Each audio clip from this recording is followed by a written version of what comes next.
Hello there, how you doing? I hope you are all safe because today we're going to react to a very delicate video and a very sad one because come on, I just heard about it on the news yesterday and I didn't know what was going on. Thailand and Cambodia are going to war. That's crazy. I feel so sad because I really love to learn about Asia, especially about Southeast Asia. Yeah, Thailand and Cambodia are among my favorite countries. I've been only once when I was living in Vietnam to Cambodia. I've been on the border. I didn't really get to visit it. I've never been to Thailand, but I've tried my best before to learn both languages. I even bought books. They were too tough. I lacked the motivation, but I really enjoyed both the scripts and the language and the culture of both countries, both Thailand and Cambodia. So it's really breaking my heart to know that there might be a war between these two countries. So yeah, this video is just purely info to get some informations, So I really hope nobody will create another war in the comment section. Come on, let's respect everyone each other. This stuff is all done by politics of each country. Let's not bring in the middle just the civilians that don't have anything to do with this dispute. Okay? Said that, let's check this one out. We have subtitles. Maybe. On Thursday, clashes erupted along disputed parts of the Thai-Cambodian border after weeks of escalating tensions between the two Southeast Asian nations. The renewal of the long-running border dispute has already triggered significant political turmoil in Thailand, has fueled nationalist fervour on both sides, and taken Thailand-Cambodia relations to their lowest point in decades. So in this video, we're going to explain the Thai-Cambodian border dispute, the fresh fighting between the two countries, and what might happen next.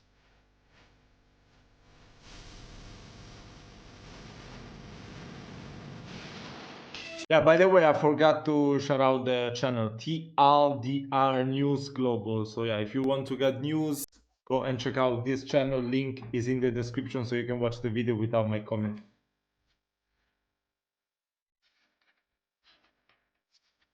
Don't feel overwhelmed by endless news stories. Find out what you need to know every day with TLDR's Daily Briefing. Listen along in your favourite podcast app or by clicking the link in the description. Thailand and Cambodia share more than 800 kilometres of land border, and more than century-old disputes have been a long-running source of tension. The dispute has largely centred on the ancient Hindu temple of Priya Vihir, which sits on a cliff top jutting out of the Dang Rek mountain range, along which the border broadly runs. In 1904, the Kingdom of Siam, modern-day Thailand, signed a border treaty with French authorities that said the border between Siam and Cambodia...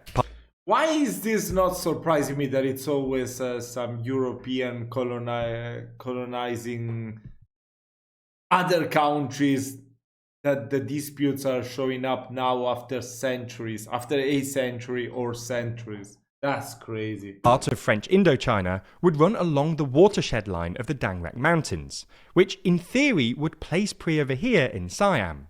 But the exact border was to be drawn up by the French on behalf of a joint border commission.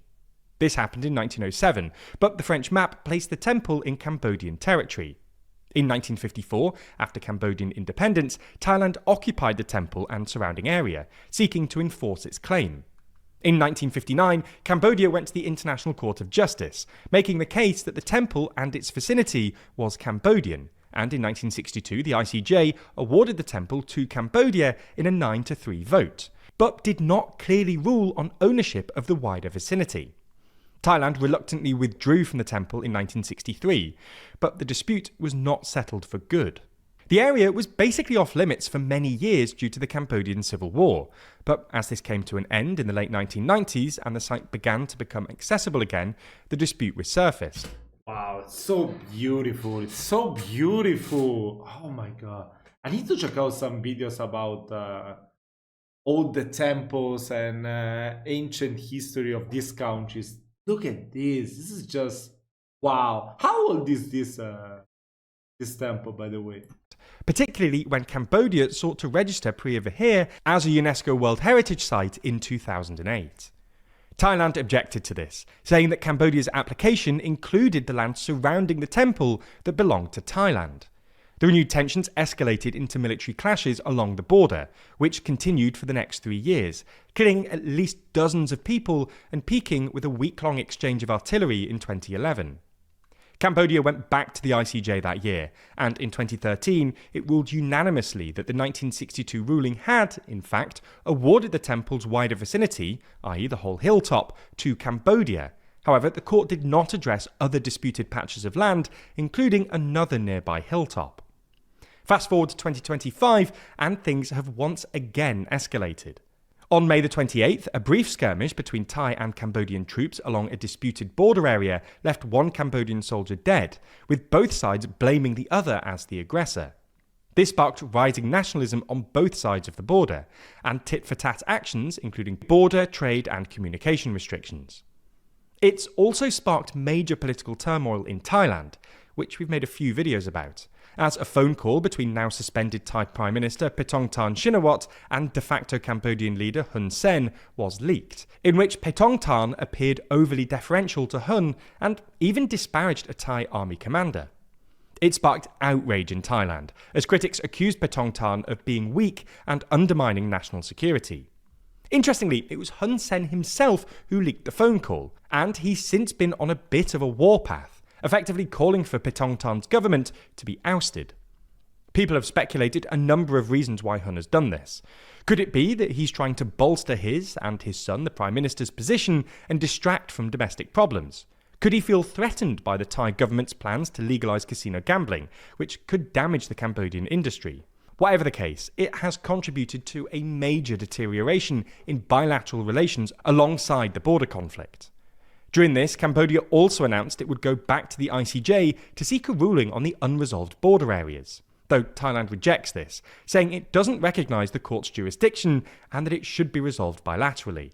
But things escalated further this week as fighting resumed on Wednesday, when Thailand blamed Cambodia for laying landmines that exploded in disputed border areas and injured 5 Thai soldiers, leading the Thai government to expel Cambodia's envoy and recall its own ambassador. For their part, Cambodia claimed the landmines were leftover unexploded mines from its previous civil conflict, and recalled its embassy staff from Bangkok. This triggered a wave of fighting, with exchanges of fire along the border, each side blaming the other for starting it, before things escalated on Thursday morning, when, according to Thailand's foreign ministry, Cambodia launched at least 2 missiles into civilian areas, resulting in, quote, civilian casualties and fatalities. In response, Thailand released a statement calling on Cambodia to stop all actions that violate Thailand's sovereignty, and deployed F-16 fighter jets to bomb military targets in Cambodia, with the Thai army claiming later on Thursday morning that its mission had been successful and no F-16s had been hit. There was then more exchanges of fire in disputed areas, and as of 3 p.m. Thai time, the Thai army is claiming that at least 9 civilians have been killed and a further 14 injured. So, what happens next? Well, we still think the most likely outcome is that things calm down, but things could get worse before they get better. There have been numerous skirmishes along the border over the years, and both sides usually find a way to de-escalate. It's also worth noting that a full-on war wouldn't go well for Cambodia. Thailand's population is about 5 times larger than that of Cambodia, its defence budget is about 7 times larger, and its GDP is more than 10 times larger. However, there were at least 2 things that make this most recent round of fighting more susceptible to escalation than previous skirmishes. I feel like as long as this is like disputed between Cambodia and Thailand, it might not escalate. But then if foreign powers will start to join in, picking one side, then stuff could definitely escalate. Hopefully it won't happen. First, this conflict has already incurred a remarkable number of casualties. At least 9 people have already been killed, and this will probably end up being the most deadly skirmish between the 2 countries in at least a decade. Second, the political situation in Thailand means the Thai government doesn't really have the political space to negotiate a de-escalation. After that leaked phone call, the government will want to dispel the idea that it's in any way soft on Cambodia, creating an extra incentive to fight back and escalate. This will make negotiating a peace deal or ceasefire more difficult, because opponents may point to any concessions made as further proof that the government is dangerously soft on Cambodia. Ultimately, the risk here is that this escalates into a repeat of what happened in early 2011, when persistent tensions escalated into essentially a full-on war, which killed at least 20 people, injured hundreds more, and displaced tens of thousands of civilians. This risk is further heightened as the collapse in the close personal ties between the two countries' powerful political dynasties, the Huns in Cambodia and Shinawats in Thailand, has closed off one of the avenues that could have helped diffuse the situation. As you may know already, here at TLDR we're committed to learning about the world around us, and helping you do the exact same. Luckily for all of us, our sponsor this week, Brilliant, helps with just that. I'm gonna skip the sponsor.